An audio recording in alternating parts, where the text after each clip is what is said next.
Hello, my friend. Today I will tell you another long-forgotten legend.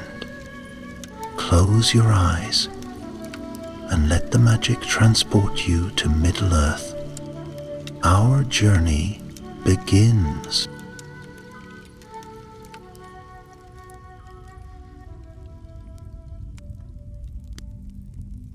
In the elder days, when the world was yet young, there was a kingdom unlike any other.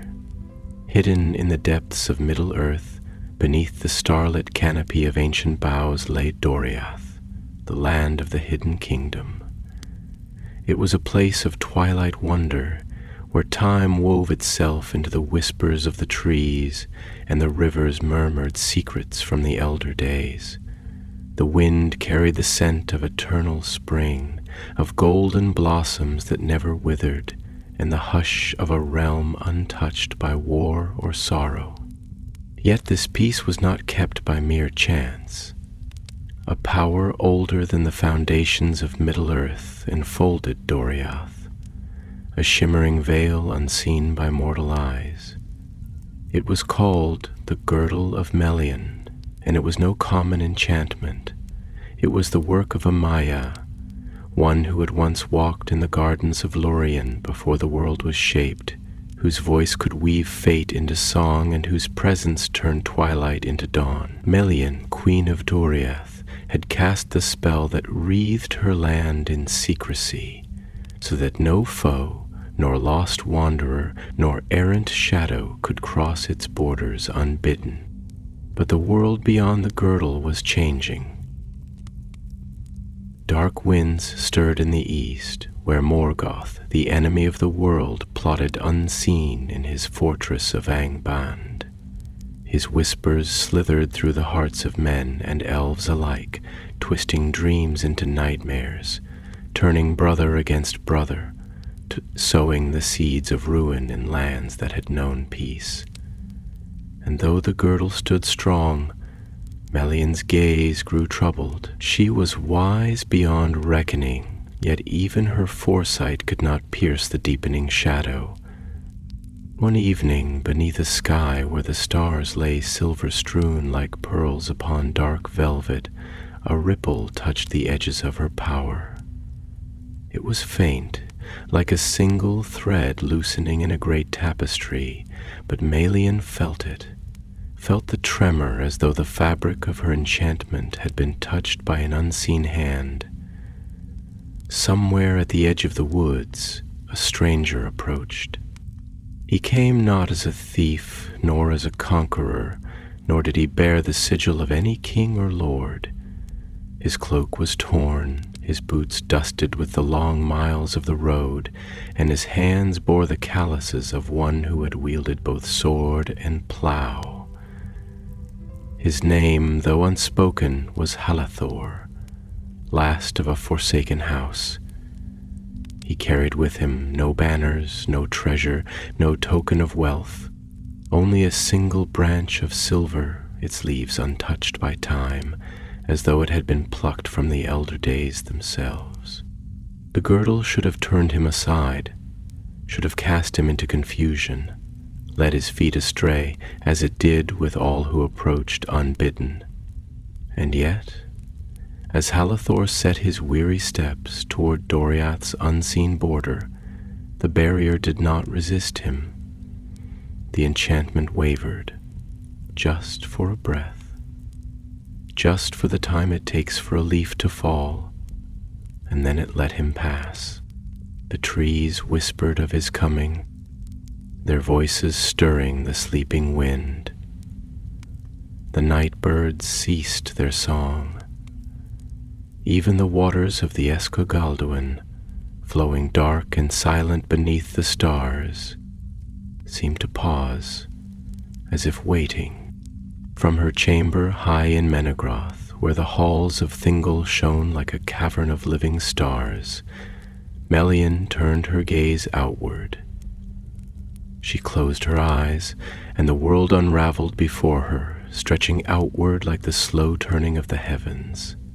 She felt the pulse of her own enchantment, the threads of magic that bound her kingdom in secrecy. And there, just there, was the break in the pattern, a place where the fabric had loosened, where something had entered that should not have been able to. She opened her eyes. The land had shifted ever so slightly. A path had been made where none should have been, and in the quiet hush of the midnight woods, a weary traveler stepped forward into the heart of the hidden kingdom. Halathor did not know where his feet had led him. The trees here were taller than any he had ever seen, their trunks silver gray like the light of the moon, their branches entwined as if whispering secrets to one another.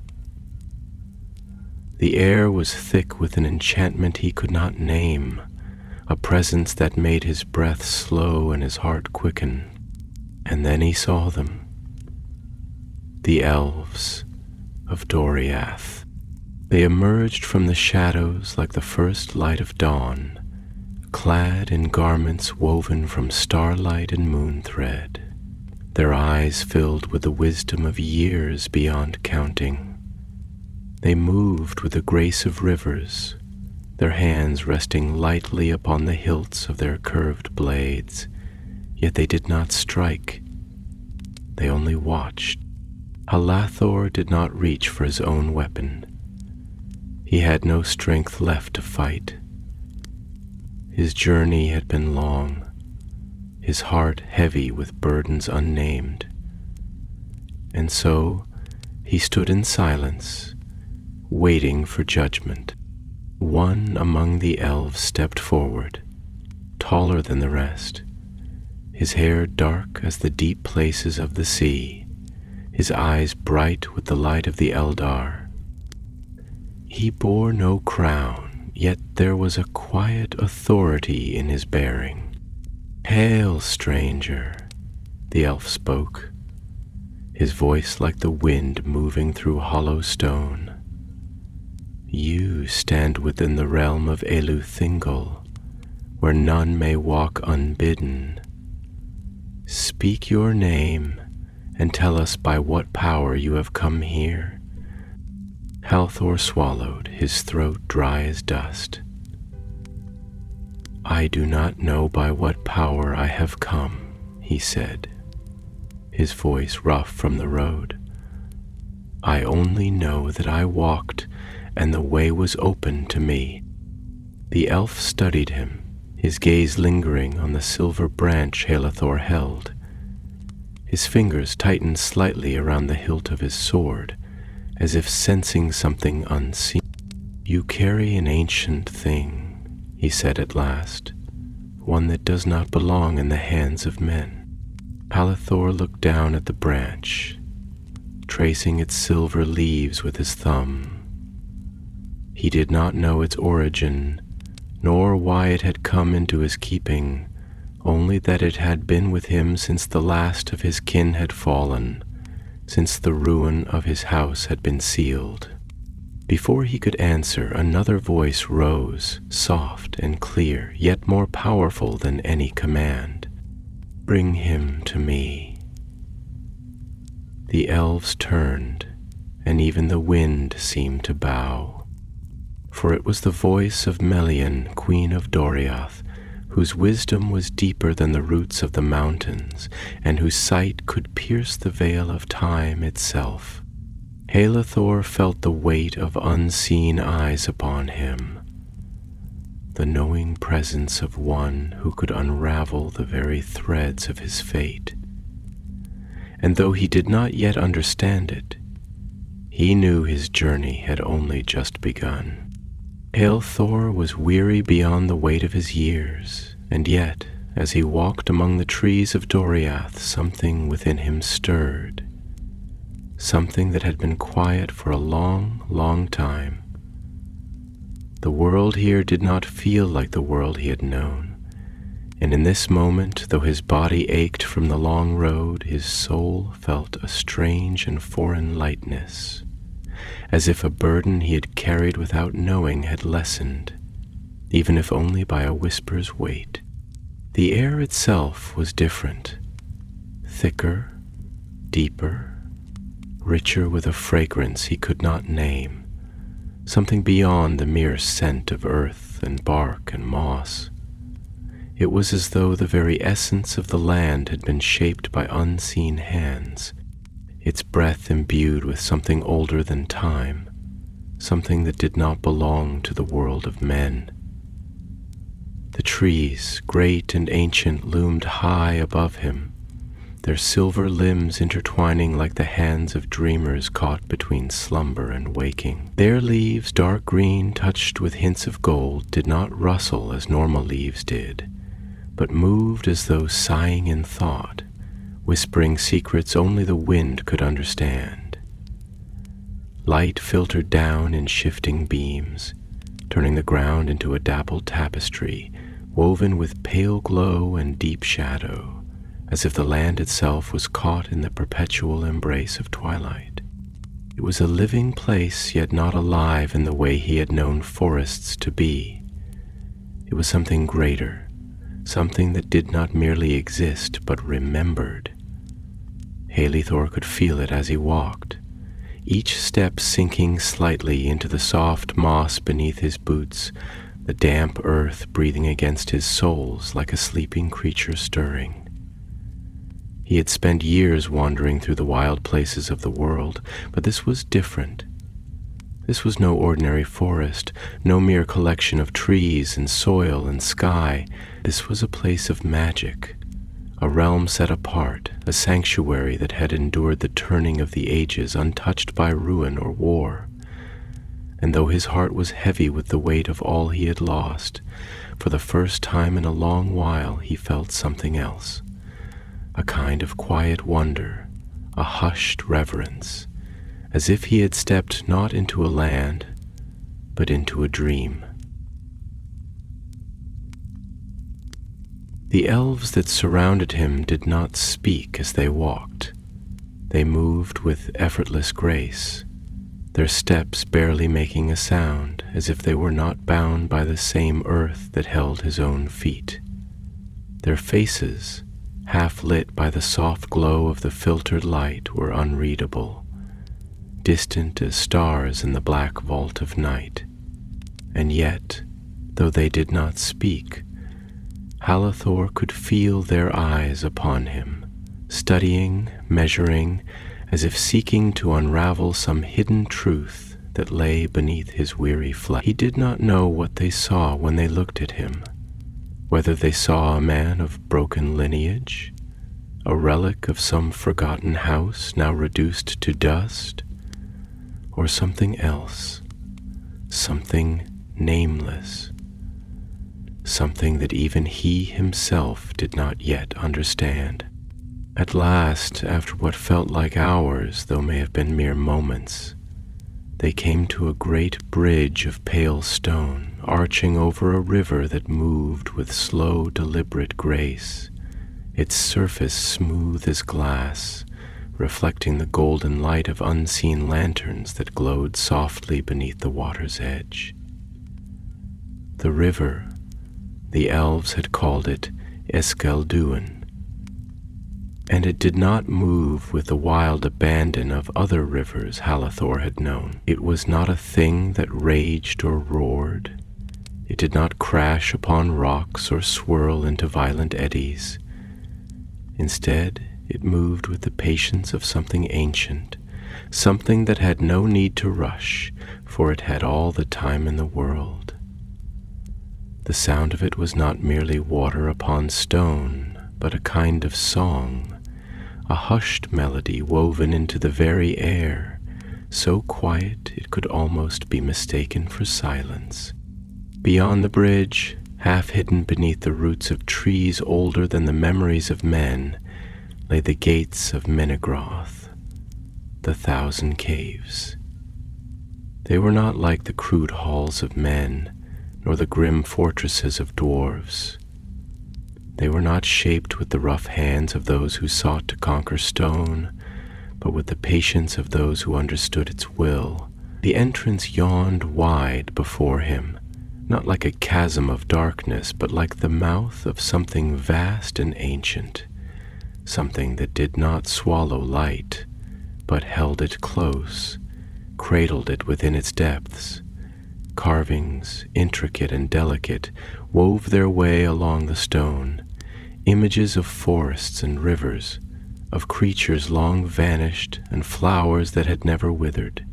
There was beauty here, beauty beyond reckoning, but it was not the beauty of bright things, of gold and jewels and sunlight upon steel. It was the beauty of time, of something vast and unbroken, something that had seen the rise and fall of kings and had not been moved.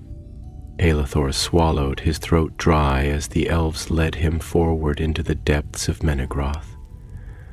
The air grew cooler as they passed beneath the stone, the scent of damp earth mingling with the faintest hint of something floral, something sweet and distant, like the memory of a summer long past. The hall stretched before him, vast and echoing, their ceilings arching high like the boughs of trees, their walls lined with lanterns that burned with a silver light.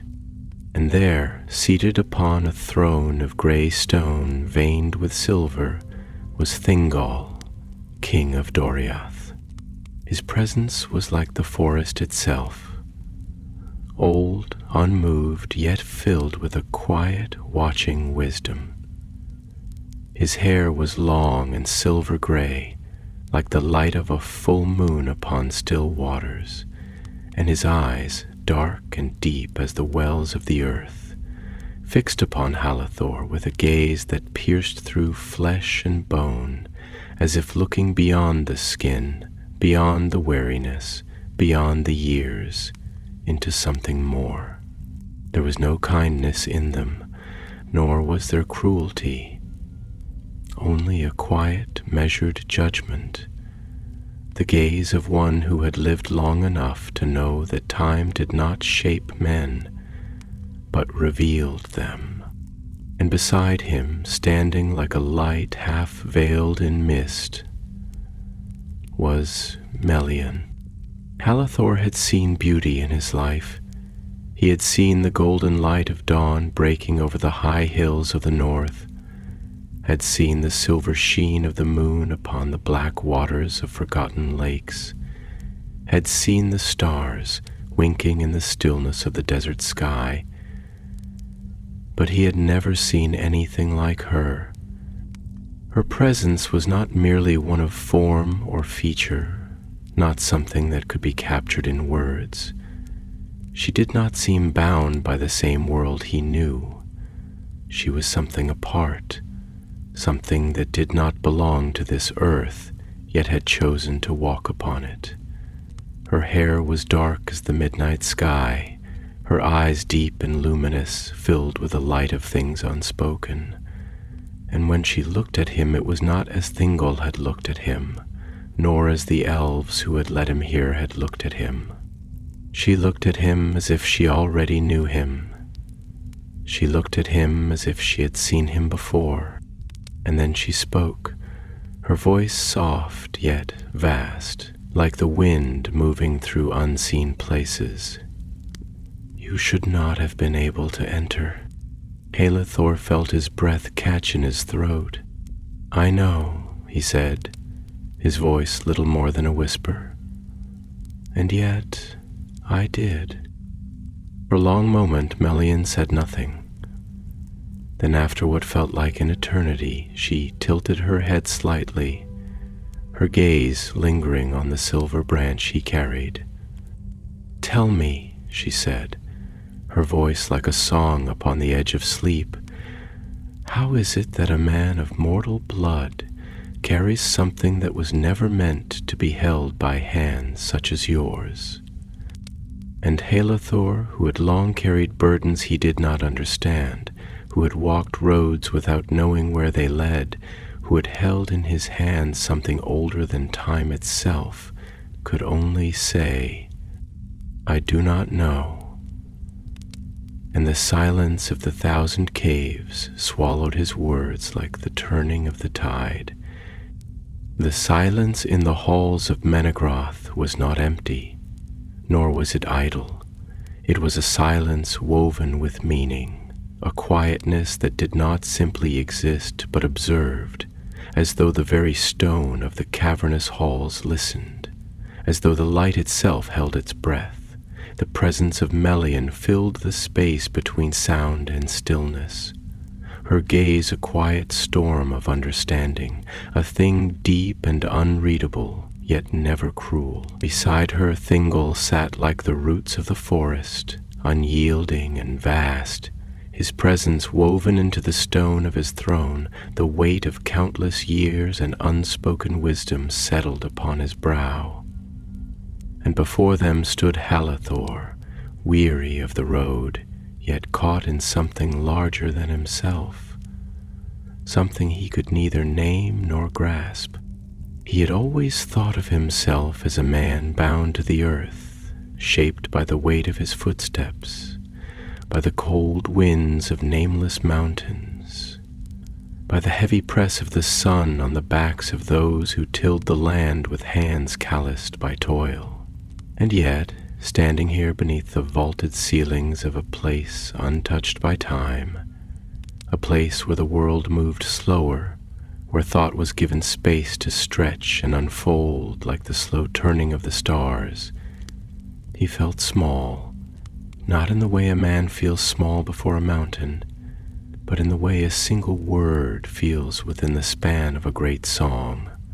He did not belong here, not in the way the elves did, and yet, for reasons unknown, the girdle of Melian had allowed him to pass, had parted before him as though his presence had been expected, as though his coming had already been written in the quiet fabric of fate. Melian's voice, when it came, was soft and deliberate, yet filled with the weight of unseen depths. "You are troubled," she said, her words not a question but an observation, as though she could see the tangled thoughts that ran like shadows behind his eyes. "Not merely by the strangeness of your passage, but by the burden you carry within yourself, the weight of something unspoken." Halathor exhaled, slow and steady, as though he might release something within him by breath alone, though he knew it would not be so easy. "I have been troubled for longer than I can remember," he admitted, his voice quiet, rough-edged from years of speaking only to the wind, to the trees, to the empty road beneath his feet. "But this is something I do not understand.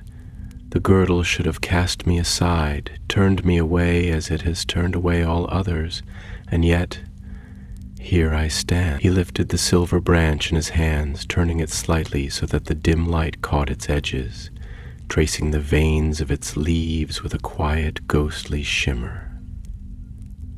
"And I do not know what this is, nor why it has remained unchanged in my hands, though all else in the world withers and fades." Thingol's eyes flickered toward the branch, his brow furrowing slightly, though his face remained unreadable.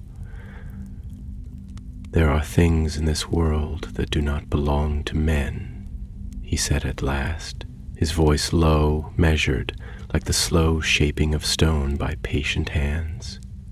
"Things that are beyond our making, beyond our keeping, beyond our right to hold."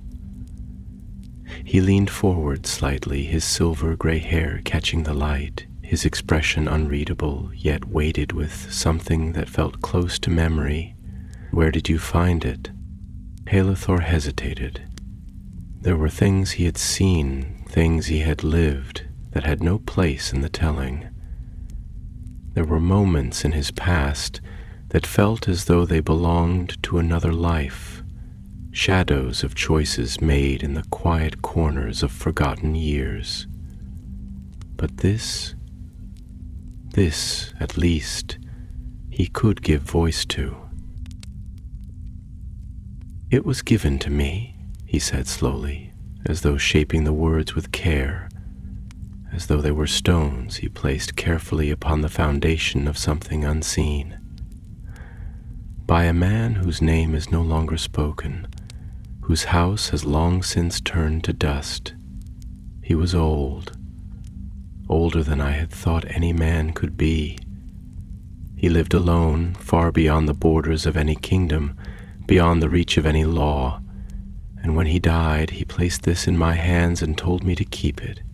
His fingers tightened slightly around the smooth silver bark, feeling its strange, weightless presence, its quiet refusal to be anything but what it was. But he did not tell me why. The room was silent for a long moment. Melian's gaze did not waver, her presence steady and still as the turning of the heavens. At last she spoke, her voice a quiet thread of thought, weaving itself into the air between them. There are few who have seen such a thing, and fewer still who have held it. The silver branches of Valinor do not come to the hands of mortals by mere chance. Halathor frowned, a slow and creeping uncertainty settling over him. Valinor, he repeated, the word unfamiliar in his mouth, though he had heard it before, whispered in the corners of old stories, in the murmured prayers of dying men. You speak of the land beyond the sea, the place of the undying. Melian inclined her head slightly, though there was something distant in her gaze, something unreadable. Once, long ago, before the world was marred, the light of two great trees shone upon the land of the Valar, a light untouched by darkness, a light that could not be made nor unmade by any hand but their own. From their boughs the silver branches were formed, their leaves never fading, their light never dimming.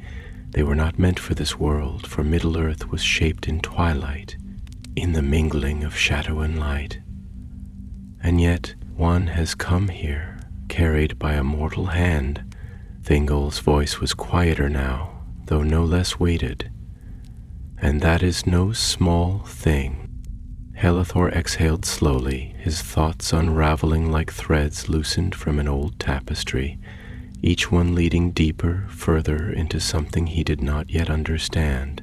Then, what does it mean? He asked at last, his voice steady, though beneath the surface of his mind doubt churned like the slow turning of deep waters. If this was not meant for me, if this was not meant for my kind, then why has it come into my hands? What purpose does it serve? Melian studied him for a long moment, and then, slowly, she rose from her seat, her movements quiet and fluid, as though she did not step through space but shaped it around her. She moved toward him with the patience of something that had seen the rise and fall of countless years, something that understood the weight of fate, the slow unfurling of things unseen. And when she stood before him, she lifted a hand, not in command nor in judgment, but in something gentler, something that felt like recognition. Perhaps, she said softly, her voice barely more than a whisper, it is not the branch that has chosen you. Perhaps it is fate itself that has placed it in your hands. And perhaps, Halathor of the Forsaken House, there is more to your road than you have yet seen. And in the silence that followed, beneath the great halls of stone where light moved like water, where the air was thick with something older than the world itself, Halathor felt for the first time that the road behind him was not nearly as long as the one that lay ahead. The halls of Menegroth stretched in long, shadowed corridors that wound like the roots of some vast and ancient tree, descending into the cool depths of the earth where the silence was thick, not empty but full, brimming with the weight of ages. Here the walls were not rough-hewn stone, nor were they cold with the damp chill of forgotten caverns. They were shaped with a master's patience, carved into patterns so intricate that they seemed to breathe, as though the very rock had been persuaded rather than broken, its depths coaxed into beauty by hands that knew the language of the world before the world had hardened. The images upon the walls told stories in the language of light and shadow, tales of forests long lost, of rivers whose voices had been silenced by the turning of time, of stars that had shone before men had names for them, and the air, though cool, was not lifeless. It carried the faint scent of things growing in the dark, of roots stretching deep where no sun touched them, of flowers that bloomed only in the silence beneath the world. Halethor moved through these halls with careful steps, his boots making little sound upon the smooth stone, his breath shallow, as if he feared that even the act of breathing too deeply might disturb the air, that some unseen presence might wake and turn its gaze upon him. The silver branch in his hands felt heavier now, though its weight had not changed. It was not the burden of the thing itself, but of the questions it carried, questions that pressed against his thoughts like roots cracking through stone, slow and inexorable, reshaping the foundation of his understanding. Ahead of him, Melian walked with a grace that did not belong to this world. She did not move as mortals did, bound to the weight of their own existence. She moved as though the world bent around her, as though the air carried her forward rather than resisted her steps. The dim light of the stone lanterns caught in the dark folds of her robe, in the long waves of her unbound hair, and in her eyes, eyes that were deep as still water, where reflections did not merely dance upon the surface, but sank into unseen depths. For a long while neither spoke. The only sound was the faint, rhythmic whisper of the river that ran through the hidden halls, its voice hushed yet ever present, as though it was the very breath of the stone itself. And then, at last, when they had passed beneath an archway where the stars of some forgotten age had been carved into the ceiling, Halethor found his voice.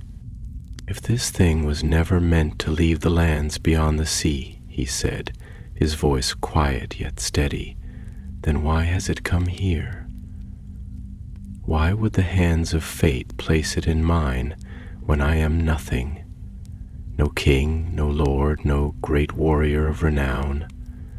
If there is meaning in this, I do not see it." Melian did not answer at once. Instead, she walked a few more steps, her fingers trailing lightly against the carved wall beside her, as if she were reading the stone as one might read a book, as if the very halls whispered truths to her that no mortal ear could hear. When she spoke, it was not as one offering answers, but as one unfolding a thought aloud, turning it in the light of the mind, as one might turn a jewel in the sun to see how it caught and held the glow. "There are many kinds of meaning," she said softly, her voice like the hush of wind through leaves untouched by time. "Some are given to us, woven into our being before we take our first breath. Some we forge for ourselves, shaping our lives as a smith shapes iron, bending it to our will, giving it a form of our choosing. And then there are meanings that are neither given nor made, but discovered, hidden paths that only reveal themselves when we have walked far enough to see them. Perhaps this is one such thing. Perhaps you were never meant to carry it, and yet here you stand." Halethor frowned slightly, his grip tightening on the branch, his thoughts uneasy. "But why me? There are men greater than I, wiser than I. If this was meant to be carried by mortal hands, surely there are those more fit for the task." Melian turned her gaze upon him then, and in her eyes there was something vast, something distant, as though she was not merely looking at him, but through him, as though she saw not only the man who stood before her, but the shape of all he had been and all he might yet be. "Do you think fate weighs a man by his deeds alone?" she asked, and there was something in her voice that was almost sad, almost knowing, as though she had heard this question before, had seen its shape in the mouths of many across the long span of years. "Do you think the worth of one's steps can be measured only in the banners they have flown, in the wars they have won, in the songs sung in their name? No, Helithor, there are things in this world that move beyond such reckoning. The smallest seed, buried in silence beneath the earth, may yet grow into a tree whose roots will split the mountain's stone. The river that begins as a single unnoticed stream may carve valleys where none had been before, and a man lost and wandering may yet find the road he was meant to walk, though he does not yet know its name." Her words settled into him like falling leaves upon a still pond, quiet but deep, their ripples unseen yet unforgotten. He did not know how to answer, nor did he think she expected one. Instead, he let the silence stretch between them, let it shape itself around the weight of her words, until at last she turned once more and led him forward, deeper into the halls of the hidden kingdom. The passage they entered was unlike the others. It was narrower, the carvings upon its walls older, worn by the passage of countless years. And at its end, the river that had whispered its quiet song through the heart of Menegroth widened into a pool, a deep basin where the water lay still, its surface like a mirror of black glass. Here the air was different, thick with something unseen, something that hummed beneath the skin like a sound just beyond the reach of hearing. Melian stepped to the edge of the water, her bare feet soundless upon the stone, and she knelt, placing her hand lightly upon the surface. At once the water stirred, not as water stirred when touched, but as though it had woken, as though it had been waiting. And as Helithor watched, the reflection upon its surface changed. No longer did it show the ceiling of stone, nor the dim glow of the lanterns. Instead, within its depths, he saw something else, something far away, something that had not yet come to pass. A storm raging over a vast sea, where great waves rose like towers, their white crests lit by flashes of fire. A shore where the remnants of something ancient lay broken upon the sand, half buried beneath the weight of time. A figure, walking alone beneath a sky of strange light, their face hidden, their steps uncertain, and in their hands something small, something silver, glowing faintly against the dark. Then the vision faded, and the water was still once more. Helithor did not speak. He could not. And Melian, her hand still resting upon the water, only said, "Now, perhaps, you begin to see." The vision had been brief, no more than a flicker upon the water's surface, yet its weight lingered upon Helithor's mind like a hand pressed against the fabric of his thoughts, indenting his certainty, unraveling the quiet order of what little understanding he possessed. It was not the first time he had seen things beyond the reach of waking sight, nor would it be the last, but this was something different. This was no fleeting dream of a restless mind, no trick of memory stirring in the shadows of exhaustion. This was a glimpse beyond the veil, a moment where the unseen had reached toward him, where something greater had allowed him to peer into the tide of time. And yet he did not understand. He did not know what the storm meant, nor the shore littered with the broken remnants of an age unknown. He did not know the face of the one who walked beneath the strange light, nor why their steps felt heavy with a burden he could not name. But the silver branch, it had been there, unmistakable in its quiet glow, a glimmer of pale fire against the dark. He did not speak, not at first. The silence in the cavern felt sacred now, as though words might fracture it, might send ripples through the unseen fabric that had been momentarily lifted to reveal its hidden weave. Melian remained kneeling by the water, her hands still resting upon its surface, as if the liquid itself were something living, something that breathed, that listened, that remembered. And in the dim glow of the stone-lit chamber, with the quiet whisper of the river curling against the edges of his hearing, Halathor felt for the first time the vastness of what lay before him.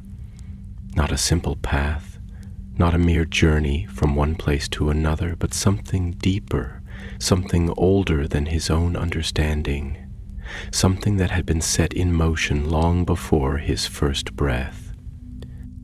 At last Melian turned her gaze upon him, and when she spoke it was not in riddles nor in the veiled language of seers, but in the slow, deliberate cadence of one who chooses their words with the care of a sculptor chiseling stone. What you have seen is not yet written in the world, but it moves toward you, as all things move toward their appointed time. The sea you saw is the sea that divides the waking lands from the lost. The storm's not merely wind and rain, but the breaking of something that has long stood unchallenged. And the figure, she paused, her gaze deepening, as if her eyes sought some unseen thread within him, something even he had not yet noticed. You do not yet know them, and yet their road is bound to yours. Halathor exhaled slowly, trying to still the storm that had begun to stir within his own mind, trying to grasp the threads of her words and weave them into something that made sense. But why? He asked, his voice quiet, not demanding but questioning, the words carrying the weight of his uncertainty, the hesitation of a man who stands at the edge of something vast and unknowable. Why does this road fall to me? I have no great lineage, no name that history will remember. I am not one of the high lords of old, nor am I of the great houses of men. My father was a simple man, a keeper of land that is now dust. My people are scattered, my house is forgotten. If this path was meant for any, surely it would be one whose name is already bound to the fate of this world. Melian regarded him for a long moment, and when she finally spoke, her voice was softer now, filled with something that might have been sorrow or perhaps understanding, or something older still, something that moved beneath the surface of words like the current of a river beneath its calmest waters. Do you think fate concerns itself with the names of men? She asked, and though her tone was gentle, there was something in her words that held the weight of deep truths, something that made Halathor still, made him listen more closely than he had before. Do you think that destiny marks only those whose bloodlines are written in the halls of kings? No, Halathor. The river does not ask for the name of the stone it carries, nor does the wind seek only the branches of the tallest tree. The tide of the world does not shape itself around the pride of men, nor does it bend to their reckonings. You say your name is forgotten, you say your house is dust, and yet here you stand, within the halls of the hidden kingdom, bearing in your hand something that was never meant to touch the mortal world. She turned then, lifting her hand from the water, the quiet ripples settling into stillness once more. You ask why, she continued, her voice like the hush of a distant breeze, like the first breath of dawn before the world awakes. But some questions have no answers until they are lived.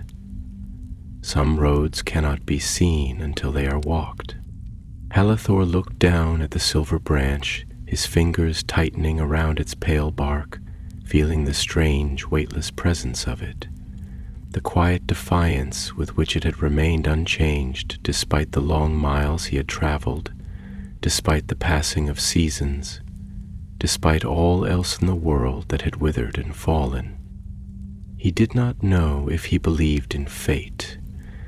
He did not know if he believed that his path had been written before he had taken his first step, but he did know that something had brought him here, to this moment, to this place where the air hummed with things unspoken, where the river whispered of things unseen.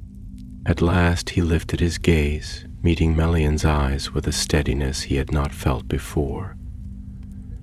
"Then tell me," he said, his voice quieter now, more certain, though uncertainty still lingered in the edges of his mind. "If I must walk this road, if this is the path that has been placed before me, then what am I to do? What purpose does this thing serve?" Melian was silent for a moment. Then she stepped forward, reaching out with a slow, deliberate motion. Her fingers brushed lightly against the silver branch, and at her touch a faint light shimmered along its edges, a quiet glow that pulsed once, like the heartbeat of something unseen. "This is not a weapon, nor is it merely an heirloom of the past," she said, her voice barely more than a whisper, and yet it filled the air as though the very stone of Menegroth had leaned forward to listen. "It is a key." Haldor frowned slightly, turning the branch over in his hands, his mind turning over the weight of her words, searching for meaning in them. "A key?" he echoed, his brow furrowing. "A key to what?" Melian did not answer at once. Instead, she turned her gaze toward the water once more, her expression unreadable, as though she were listening to something far away, something that did not speak in words, but in the slow turning of time itself. "To something that has long been lost," she said at last, and though her voice was calm, though her face betrayed no fear, Halithor felt something stir deep within him, something ancient, something vast, something that whispered of things long buried, waiting to rise again.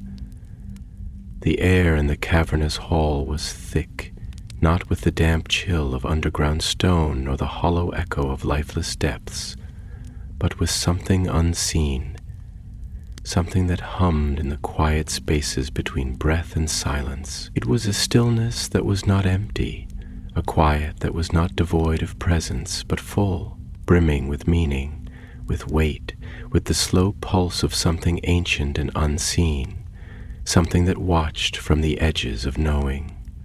The river, dark and silent beneath the cavern walls, whispered against the stone in a language older than the stars, a voice that had carried through the deep places of the world long before men had ever spoken words to the wind. Its surface reflected the dim lantern light in ripples of silver and shadow, casting long, shifting patterns upon the ceiling, as if the walls themselves breathed with the ebb and flow of time.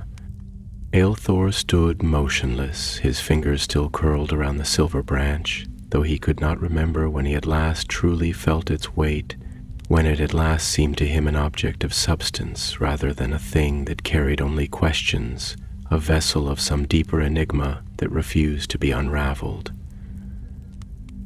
The word Melian had spoken echoed within him, coiling through his thoughts like a slow-moving tide, rising and receding with every breath, with every heartbeat.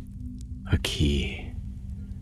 The thought of it was unsettling, not merely because it suggested that his path was bound to something greater than himself, but because it confirmed something he had long feared to admit, the suspicion that his journey had never been his own, that his feet had been set upon this road long before he had chosen to walk it.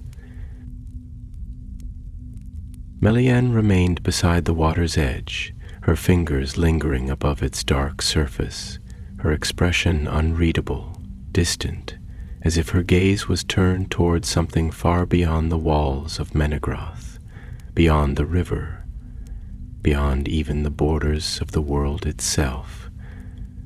And for a long moment, neither of them spoke, the silence stretching between them like the great distances between stars, vast and unknowable, filled with things unspoken, with questions that had no answers. Then, at last, she turned, her voice as soft as the wind moving through a forest untouched by time, as patient as the breath of the earth itself. "There are things in this world that are not as they seem," she said, her words slow, deliberate, woven with meaning that lay beneath their surface like the roots of an ancient tree. "There are doors that do not appear until they are meant to be opened, roads that cannot be seen until they are walked, and there are keys that are not made of iron or stone, nor shaped by the hands of men or elves, but which exist because they must, because without them something greater would remain locked, something that must one day be found." Elithor furrowed his brow, his thoughts a storm of uncertainty, of reluctance, of something deeper, something heavier that sat upon his chest like a weight he could not shake. "Then what is it that I am meant to open?" he asked, his voice quiet, almost hesitant, as though he feared the answer even as he sought it. "If this is a key, then what door lies waiting for it? And why has it fallen into my hands? I am no guardian of old things, no heir to forgotten relics. I am—" He paused, the words catching in his throat, for he realized in that moment that he did not know how to finish that sentence, that the certainty he had once carried about himself had been shaken, as though a mirror he had long relied upon had cracked, its reflection splintered into something he no longer recognized. "You are more than what you believe yourself to be," Melian said, and her voice was not commanding, nor was it an argument. It was simply a truth, spoken as though it had already been written, as though it had always been known, even if he had not yet come to understand it. "You speak of lineage, of worth, of names that history will remember. But fate does not concern itself with such things. The stars do not shine more brightly for kings than they do for beggars. The river does not carry one man and leave another untouched simply because he bears the blood of great lords. What you are, what you will become, is not determined by the name you were given, nor by the house from which you came, but by the path you choose to walk, by the choices you make when you stand at the threshold of the unknown." Halator looked down at the branch once more, at the silver leaves that gleamed in the dim light, untouched by time, unbroken by the passage of years. He traced the veins of the leaves with his fingertips, feeling their smooth, strange surface, neither warm nor cold, neither heavy nor light. It did not feel like a thing of this world, and yet it had become part of his journey, part of the weight he carried, part of the questions that pressed upon his thoughts, like unseen hands turning the pages of an unread book. He exhaled slowly, steadying himself. grounding himself in the solid presence of the earth beneath his feet, in the quiet hum of the stone around him, in the whisper of the river that had carried the voices of ages past. "And if I choose to walk this path?" he asked at last, his voice steadier now, though doubt still lingered in its edges like the last wisps of fog before the rising sun. "If I take this key and seek the door it must open, where does the road lead?" Melian studied him for a long moment, her gaze searching, as though she were looking not at the man who stood before her, but at something deeper, something unseen, something that had not yet been shaped. "That," she said, her voice quiet, carrying the weight of something vast, "is not a thing I can tell you." She turned then, stepping away from the river's edge, the folds of her robe shifting like the movement of shadow and light, and as she walked, the air itself seemed to shift around her, as though she carried within her something that did not belong to this world, something that had not been bound by the same laws, the same limits that held the rest of existence in its grasp. "But I can tell you this," she continued without turning back, "the road ahead is not an easy one. The burden you carry will not grow lighter, and what lies beyond the threshold of that unseen door is not a thing that can be entered without cost." Halathor swallowed, the weight of her words settling deep into his chest, pressing against the quiet places of his thoughts where uncertainty still dwelled, where fear still lingered. "Then why should I walk it?" he asked, and though his voice was steady, there was something in it that trembled, something that was still uncertain, still searching for a reason, for meaning, for something that would make sense of the path before him. Melian turned back then, her gaze meeting his, and in her eyes there was something vast, something deep, something that was neither command nor reassurance, but a simple, quiet truth. "Because," she said, "if you do not, then it will remain locked forever." And in that moment, beneath the halls of stone where the river whispered of forgotten things, where the silver leaves of an ancient branch gleamed in the dim lantern light, Halathor knew that he had already made his choice. The quiet of Menegroth was not like the silence of other places.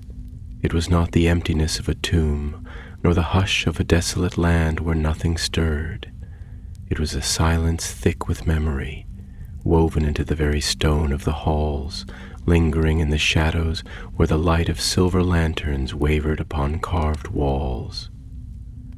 It was a silence that carried the weight of all that had been, of voices long past, of feet that had walked these halls before him, leaving traces unseen but not forgotten. It was the silence of something ancient and watchful, something that did not demand, but simply was, stretching across time like the roots of a great tree, that did not need to be seen to be known. Halathor stood where Melian had left him, still and uncertain, his hands tightening around the silver branch, as though its strange, unyielding presence might anchor him to something solid, something real. He did not know how long he remained there, staring into the dark water, where the vision had come and gone like a whisper lost in the wind. He only knew that when he finally moved, when his feet finally carried him away from the pool and back through the winding halls of the 1,000 caves, the world felt different beneath his steps, as though something unseen had shifted, as though the weight of what had been spoken now hung upon his shoulders like a mantle he could neither cast off nor yet bear fully.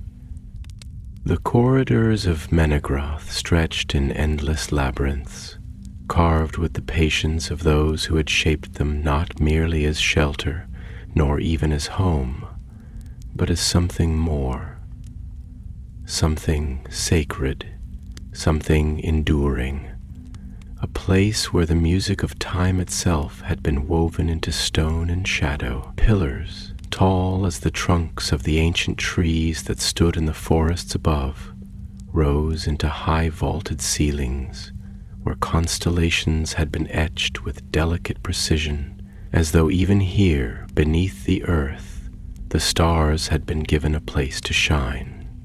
The walls were adorned with images of things that had once been, and through it all, there was a sense of presence, of something living, not in flesh or breath, but in the quiet hum that seemed to resonate through the very stone, as though the walls themselves remembered.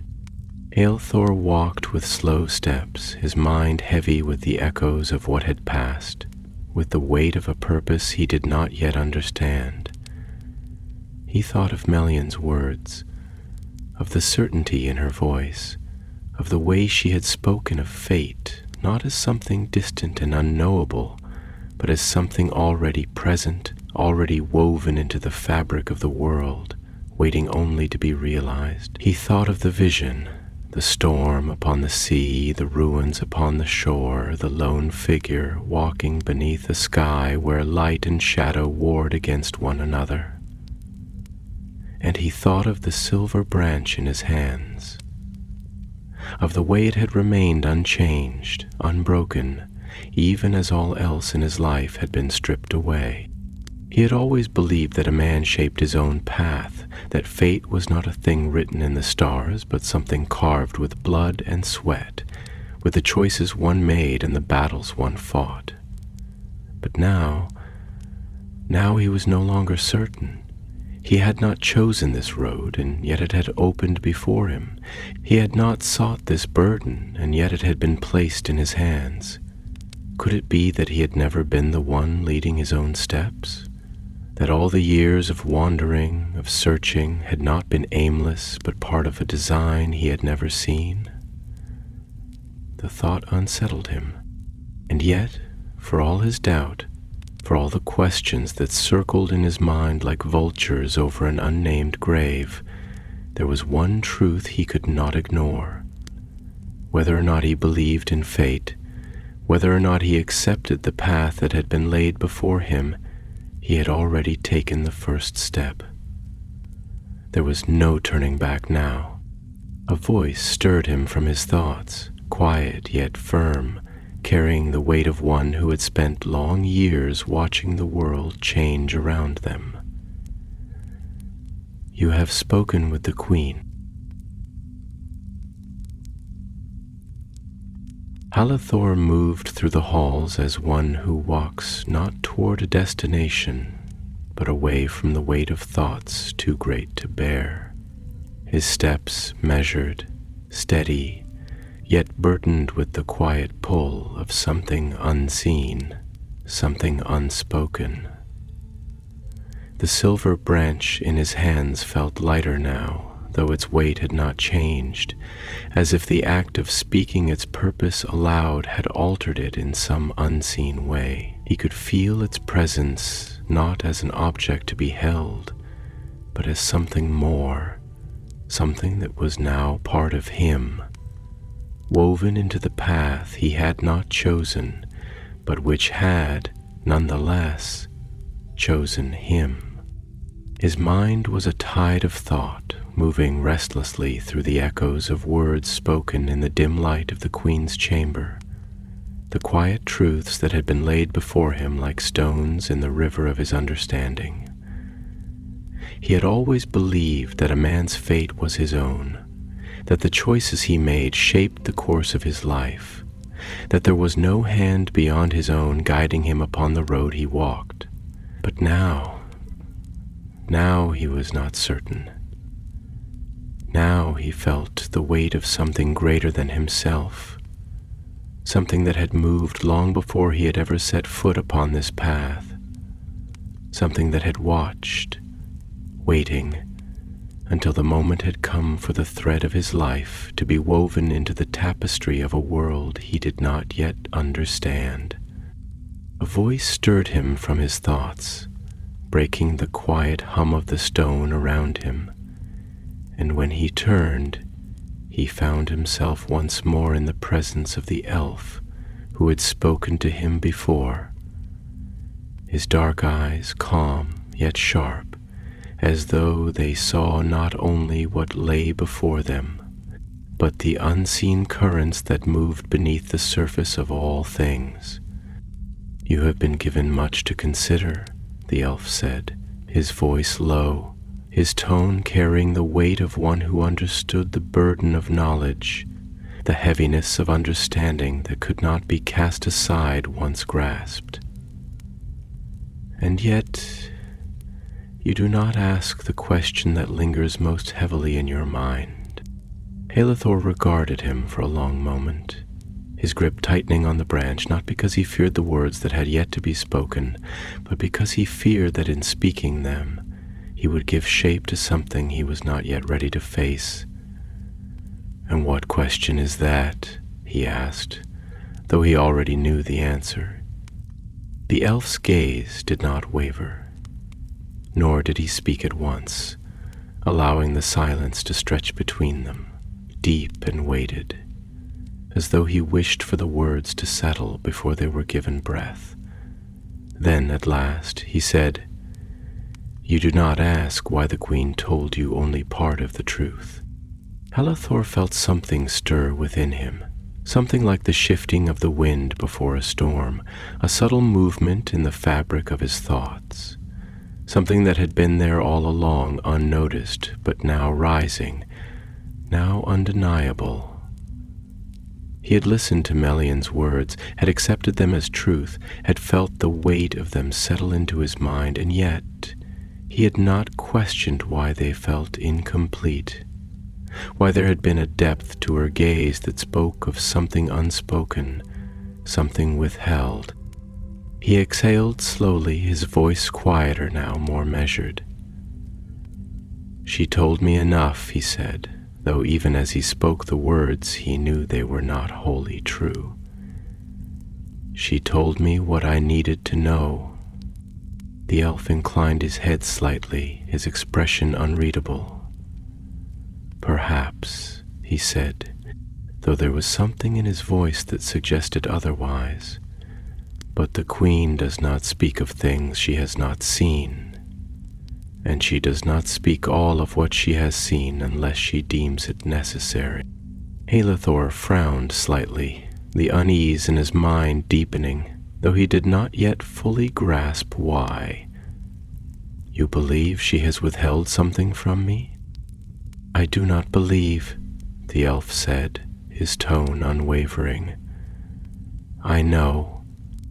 A silence stretched between them then, filled with the quiet hum of the air that moved through the halls like a living thing, a presence that watched, that waited, that bore witness to all that was spoken beneath its ancient archways. Halethor's grip tightened on the branch, and for a long moment he did not speak, did not move, did not even breathe, as though he feared that the act of breaking the silence would unravel something unseen, something that had only just begun to take shape. Then, at last, he exhaled, slow and steady, and when he spoke, his voice was quieter than before, but no less certain. "Then tell me," he said, his gaze steady, though uncertainty still lingered at its edges, "if there is more to this than I have been told, if there is something that remains hidden, what is it?" The elf studied him for a long moment, and then, with the quiet patience of one who has long known a truth, but has waited until the moment it must be spoken, he said, "The branch you carry is a key, as she told you, but what she did not say, what she did not tell you, is that it is not the only one." Halethor felt his breath catch in his throat, felt the weight of those words settle into him like a stone cast into deep waters, sending ripples through the fabric of his understanding. "There is another?" he asked, though the question was not truly a question, but the slow unraveling of something he had not yet seen, something that now lay before him, waiting to be grasped. The elf nodded. "And it has already been taken." The words struck like the first drop of rain upon dry earth, small and quiet, yet heralding something greater, something vast and unseen. Halthor felt his thoughts shift, his mind racing through the possibilities, through the implications, through the weight of what had just been revealed. He had thought himself alone in this, had believed that the burden placed upon his hands was his alone to carry, but now he knew otherwise. Now he knew that somewhere another walked a path not unlike his own, carrying something that had been shaped for a purpose yet unknown. And in that moment, beneath the great stone halls of the 1,000 caves, he understood. The road ahead was no longer just his own. It had never been, and whatever lay beyond the threshold of the unseen door, whatever lay waiting beyond the veil of fate, he would not face it alone. Halthor turned, his gaze meeting the keen eyes of an elf standing in the dim glow of the lantern-lit halls. He had seen him before, though he did not know his name. One of Thingol's courtiers, tall and sharp-featured, his garments woven with silver thread, his dark hair braided with small beads of polished bone. There was something unreadable in his expression, something that lay beneath the surface of his words, though his voice was carefully measured, neither welcoming nor unkind. "I have," Halthor said after a moment, his voice quieter than he intended, the echoes of his thoughts still heavy in his mind. The elf studied him for a long moment, his gaze lingering upon the branch in his hands, his expression unreadable. Then, with the slow patience of one who chooses their words carefully, he spoke again. "It is not a light thing to bear the Queen's counsel," he said, his voice low as though the very walls might listen. "Few among our people seek her wisdom, for they know that those who do rarely leave unchanged, and fewer still walk the path she sets before them without fear of what lies ahead." Halthor frowned slightly, shifting his grip upon the branch, feeling the cool smoothness of its bark beneath his fingers. "And what is it," he asked, his voice steady now, "that lies ahead?"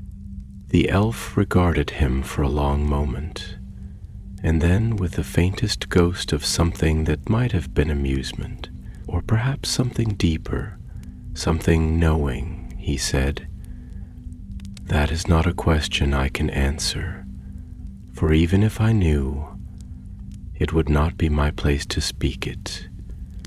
The road ahead is yours alone."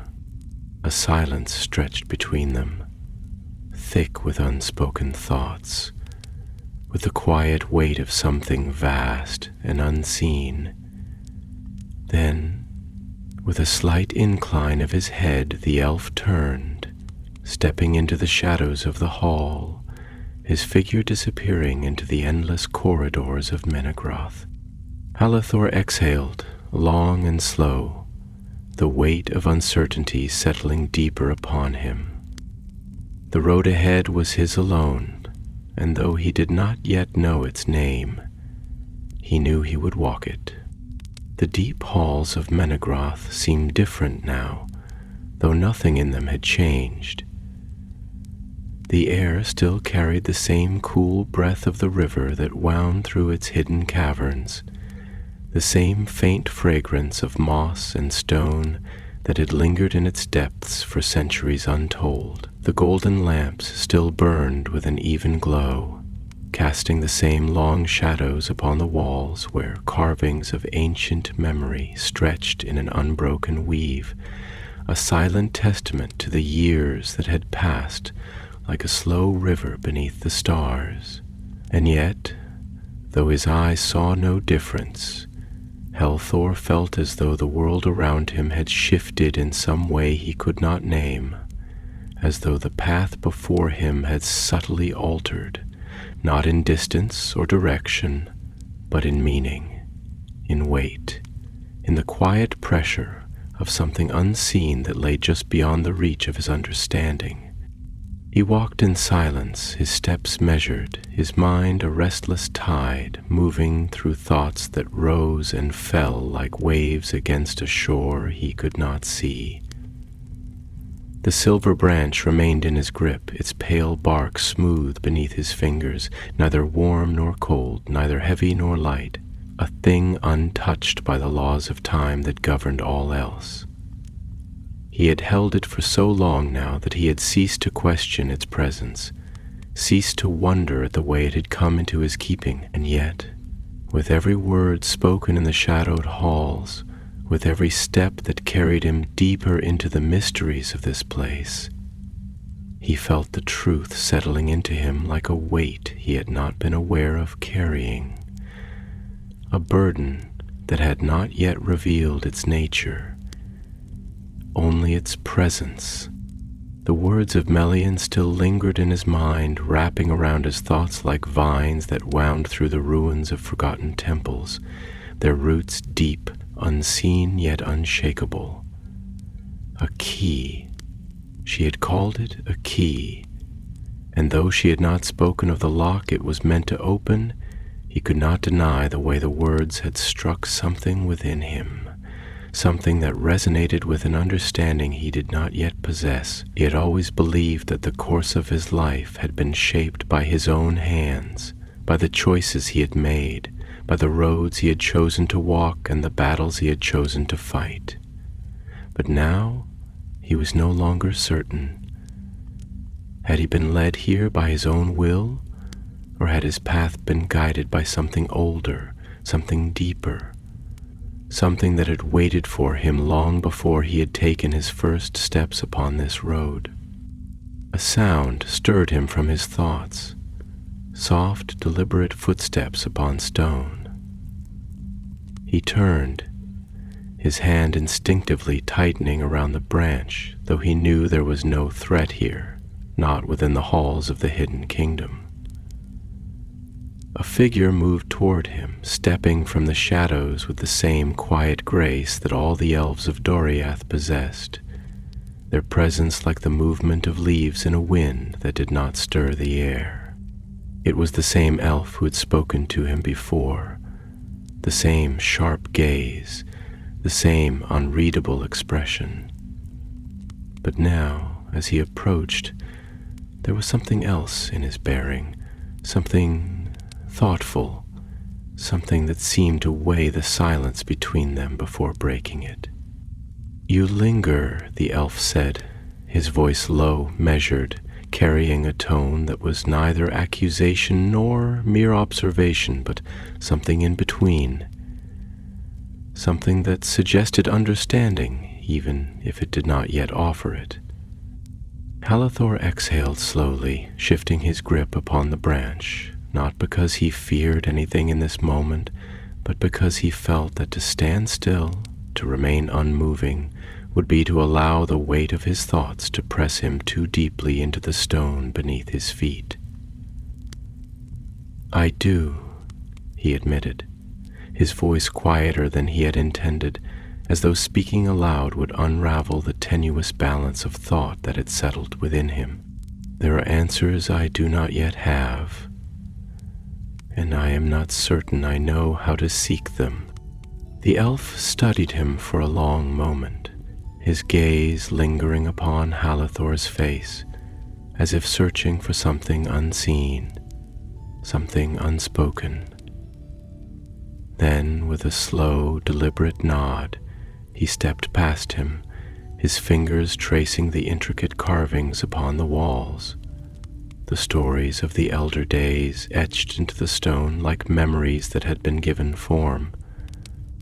"You are not the first to seek answers in this place," the elf said, his voice quieter now, more reflective, as though he spoke not only to Halathor but to the halls themselves, to the silent witnesses of ages past, "and you will not be the last.